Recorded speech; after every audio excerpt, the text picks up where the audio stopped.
Hello, welcome back. I'm Laia and today I'm going to be telling you how to read Shadowhunters. And I've been wanting to make this video for a long time because I love Shadowhunters. It is my favorite book series, and as you can see, my whole top bookshelf is empty because usually my Shadowhunter books fill that entire shelf, but right now they are all around me so that I can film this video. So that's why my top shelf is empty. Anyway, Shadowhunters is a very long series. It consists of many books and many series inside a whole, so it is kind of confusing if you've never read them. I'm going to be talking about all the series separately and how to read them and in which order to read them, because no, you should not read them in series order. Shadowhunters is about a group of people who are called Shadowhunters. There is also another name for them called Nephilim, so they are Nephilim or Shadowhunters, and that is the same thing. And these group of people, their job is to kill demons. So the demons come from other realms and their job is to keep them off of the earth so that the earth doesn't have demons from other realms on it. And that is their job.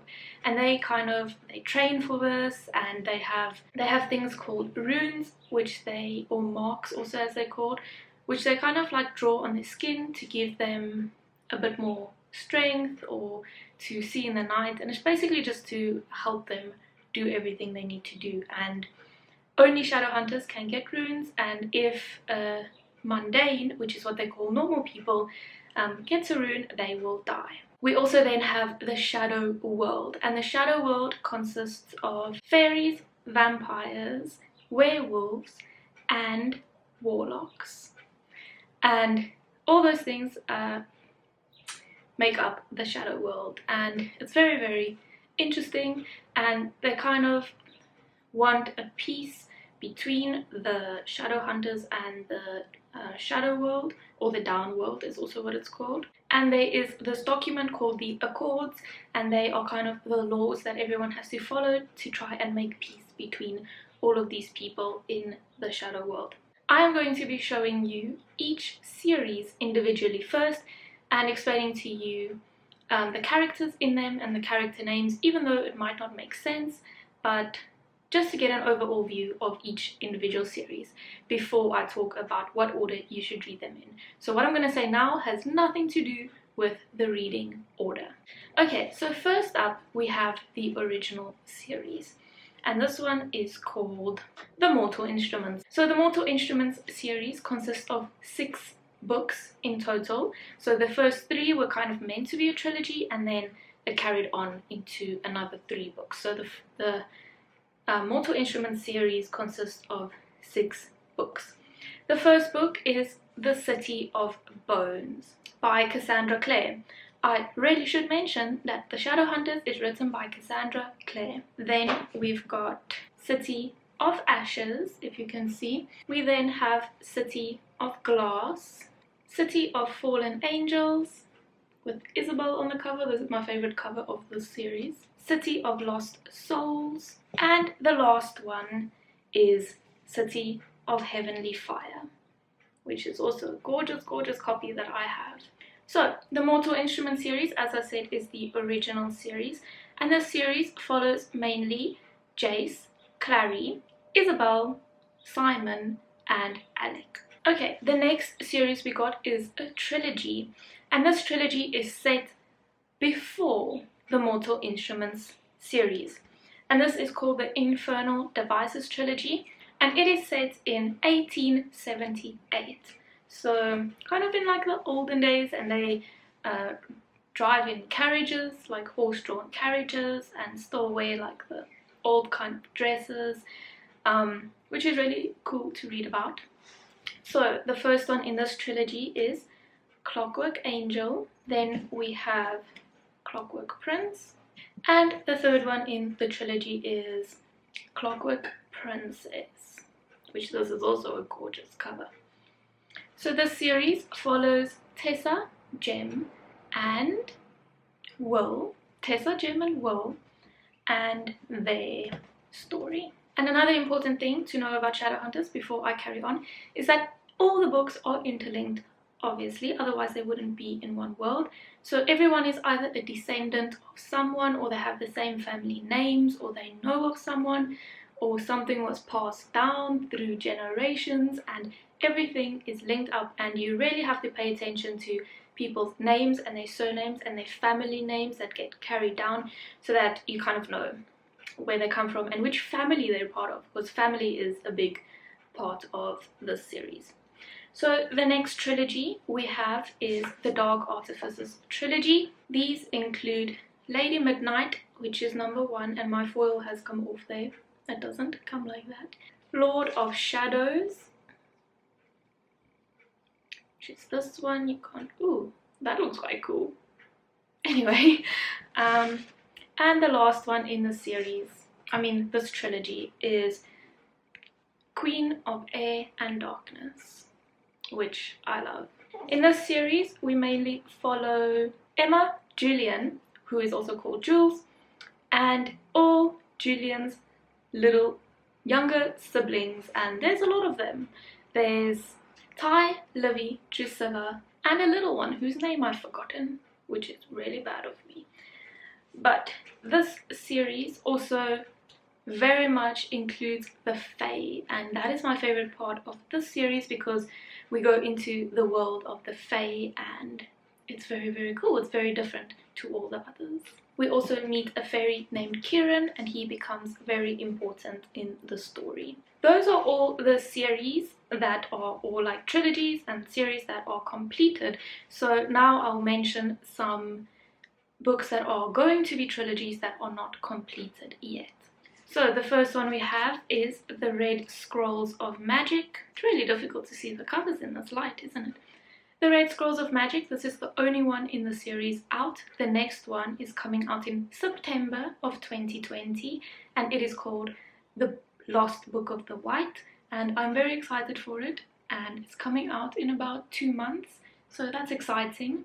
And this book follows Magnus and Alec and kind of their adventures right after the Mortal Instruments series. So this takes place right after the Mortal Instruments series. So we're constantly jumping timelines. The Dark Artificers trilogy takes place after the Mortal Instruments series, but quite a few years after, and also after the Red Scrolls of Magic. So it's kind of a bit in the future to both of these. Then the next kind of trilogy we have that is not complete yet is Chain of Gold, and this book has gotten a lot of hype. I've seen a lot of people like this book, and my foil has also come off there in the front, if you can see that. But Chain of Gold is the only book that's out in this series. I believe it's probably going to be a trilogy because most of them are trilogies. So this is the only one that's out, and the next book is only coming out next year. Chain of Gold is also the most recent release, and it was only released this year, earlier this year. So this is the most recent book in the series, and the cover is just absolutely gorgeous. Then we have short story collections. There are 3 books that are comprised of short story collections that all play quite an important role in the whole series in general, but it's kind of gives more detail, and I really love the short story collections. They are some of my favorite. So the first short story collection we have is The Bane Chronicles, and this book follows Magnus Bane over here, who is a warlock, and it follows him for many years, since warlocks are, what's the word for live forever? Immortal. Warlocks are immortal. So it follows him from, let's see, from 1791 to the present day, which is the Mortal Instruments. So it follows from 1791 to this series, which is really cool. The next short story collection we have is Tales from the Shadowhunter Academy, and this book takes place at the Shadowhunter Academy, which is like a school where Shadowhunters go, or people who want to train to be Shadowhunters. And I'm not going to explicitly say who this follows, although there is a picture on the cover, but that would kind of be a spoiler. So the cool thing about this book is that it flips between the view of the current day, which is again the time of the Mortal Instruments. It flips between that and the past, and the characters of the Mortal Instruments and Chain of Gold. So we get to see what happens with the characters of the Mortal Instruments after the Mortal Instruments series, and we get a glimpse into the Chain of Gold characters so we can get to know them a little bit before reading this series. The last short story collection we have is Ghosts of the Shadow Market, and this is the most recent short story collection. So Ghosts of the Shadow Market follows Gem, who is one of the main characters in the Infernal Devices series.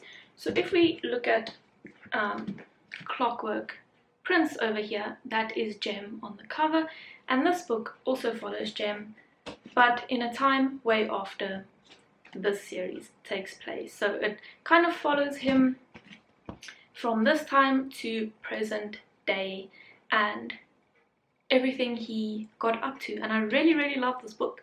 I really love this book. I loved following Gem and everything he got up to. So the cool thing about these short stories is that each one is set in a different time period. So as I said, they take place from a long time ago to present day. I can actually see if I can get a date on this. 1901. 1901 is the first story of this, and then the last story is in 2013. So it really spans time and each short story is different. And this book is called The Ghost of the Shadow Market because most of the stories take place in the Shadow Market, which is kind of this like underground secret market where everyone from the Shadow World and the Down World buy stuff. It's a market.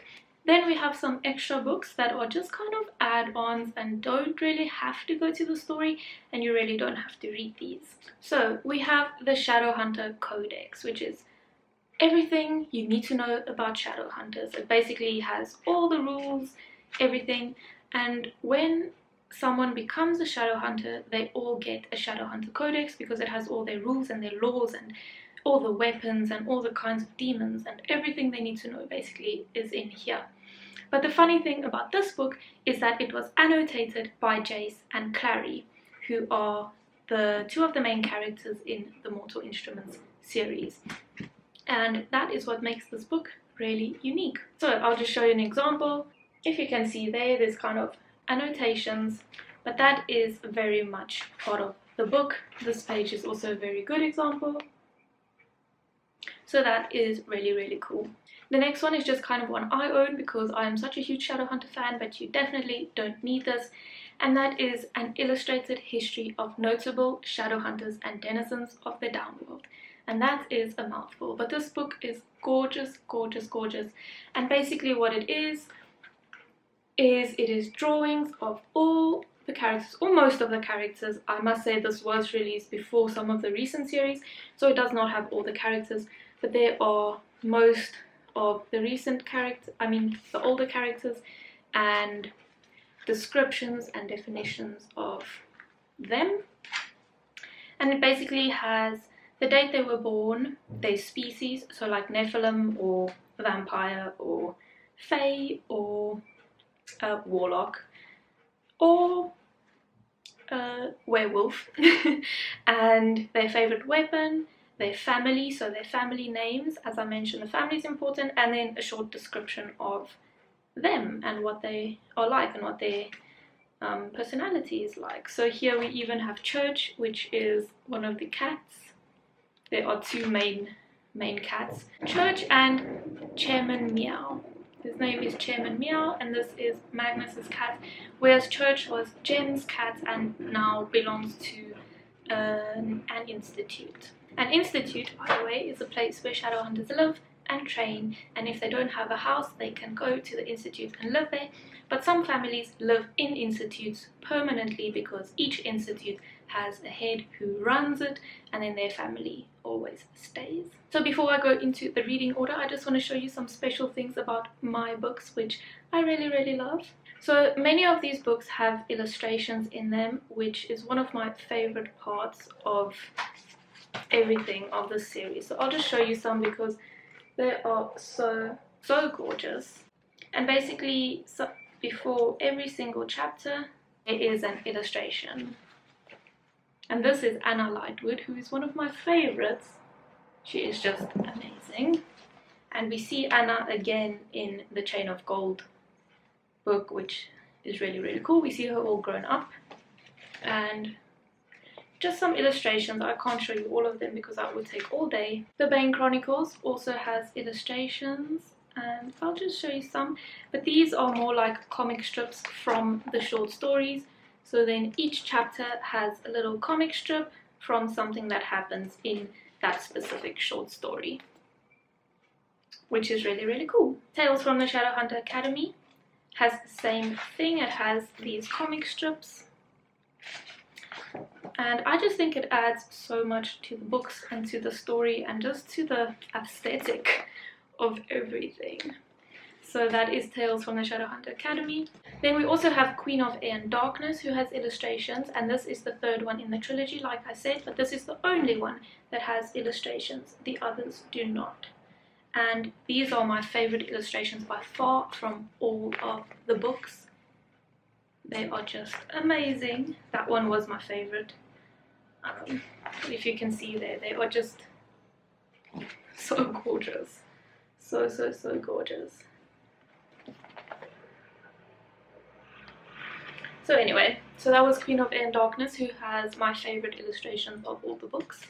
And then my Lord of Shadows book, which is the only hardcover in this trilogy that I have, has a very, very special inside of the cover, and I will show you because I love it so much. So if we take the dust jacket off, the book is just black, nothing special, the writing is blue, but inside the dust jacket it is full of runes, and these are the runes I was talking about that they draw on their skin to help them, and this is just so cool. People often get tattoos of some of these. So we have stuff like Grace, and the Mark of Cain is here, which plays a role in the story. There's a birth control one, poison cure, an antidote, wakefulness, energy. Anyway, I just thought that was so gorgeous, and I was so surprised when I opened that. So this is by far my favorite dust jacket. Okay, so those were all the series. I know this is a very long video because Shadowhunters has a lot of books and it is quite confusing. So now I'm going to tell you what order to read these books in, and please, I'm begging you, don't read them in any other order. Don't read them in series order. You have to read them in this order, and this order is the publication order. So these books read so differently and so much nicer if you read them in the publication order. And even though you will be skipping between series and between characters, it just adds so much to your reading experience to read them in publication order. So the first book you should read is the first book that was ever released, and that is City of Bones. The first three books are the very first trilogy that came out, so these aren't too difficult. The second one you should read is The City of Ashes, and the third one is The City of Glass. So that covers the first trilogy that was ever released in Shadowhunters. Then for the next book we are going to another series, and that is Clockwork Angel. So Clockwork Angel is the next one you should read. Then we go back to the Mortal Instruments series, and the next one you should read is City of Fallen Angels. The next book you should read is Clockwork Prince, which is the second book in the Infernal Devices series. The next book you should read, City of Lost Souls, which is number 5 in the Mortal Instruments. Then you should read the last book in the Infernal Devices trilogy, which is Clockwork Princess. Then, before finishing the 6 books of the Mortal Instruments series, you should hop into the Bane Chronicles, which is a short story collection. Then after the Bane Chronicles, you should read the last book in the Mortal Instruments, which is City of Heavenly Fire. Okay, so those were the first few books. I know it's very confusing, I know it's jumpy, but it just adds so much. It changes the way you read and the story, like I've already said, but it's so important. Okay, after that, the next book you should read is Tales from the Shadowhunter Academy, and this tells you exactly what happened right after the Mortal Instruments series, the 6 books. So Tales from the Shadowhunter Academy is next. Then we start a new trilogy, and that is Lady Midnight. So this is what you should read next, and this is the first book in the Dark Artificers series. And directly after that, Lord of Shadows, which is the second book in the Dark Artificers series, so no jumping around there. And lastly, not lastly, but next, Queen of Air and Darkness, which is the third book of the Dark Artificers series, so there is no jumping around with this trilogy. The next one you should read is The Red Scrolls of Magic, directly followed by Ghosts of the Shadow Market, which is also a short story collection. Then, last but definitely not least, is Chain of Gold, and as I said, this is the first book in this trilogy, so there is nothing following, but Chain of Gold is then the last book up to this date to read. The next book would be The Lost Book of the White, which is the next one to this series, which is actually called the Eldest Curses series. I didn't mention that. They have so many names. The next one is coming out in September. It is called The Lost Book of the White, and that is the one you should read after Chain of Gold. And then Chain of Iron, which is going to follow this book, Chain of Gold. Chain of Iron will be next, and that is going to be released next year. So, I know that was a lot of information, but I've been wanting to make this video. I love Shadowhunters so much. The last thing I want to finish with is just my opinions, my personal favorites. Now that all the information is out of the way, I want to share my favorites. So my favorite series as a whole, trilogy you could say, is, if I can hold this up, is the Dark Artificers trilogy. So this trilogy is just my favorite because it really explores the Fae a lot more, and as I said, we visit the world of the Fae, the land of the Fae, and I love all the characters in this and really love the series. My favorite book out of this trilogy is Queen of Air and Darkness, just because it has so much happening. It's an emotional roller coaster, and this is my favorite.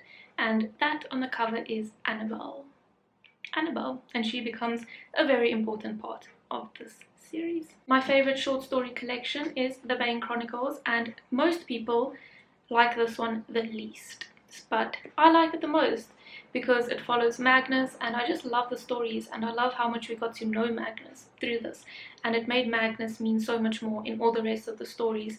And I always say a Shadowhunter book is not a Shadowhunter book without Magnus Bane. So if Magnus Bane doesn't show up, you know there's something wrong.